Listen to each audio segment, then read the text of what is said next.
আমা 200 টাকা দাও না, দরকার আছে। 200 টাকা? আমি কোথায় পাবো? আর অত টাকা দিয়ে তুই কি করবি? ও দরকার আছে, তুমি বুঝবো না, দাও না মা।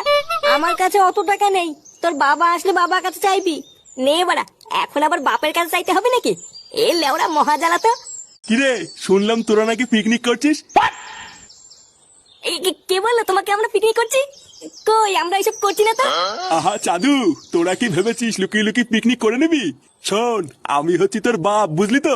আমার সাথে চালাকি করিস না। ও, তুই ওই জন্য টাকা চাইছিলিস? এই বাড়া রে, এ তো সব জেনে গেল। সেই কতদিন পর পিকনিক করছিস, আর তোরা আমাকেই বললি না? শোন, ক্লাবে গিয়ে সবাইকে বলবি আমার বাবা মা বউ বাচ্চা সবাই পিকনিকে থাকবে। থাকবে বলে হয়ে গেল নাকি?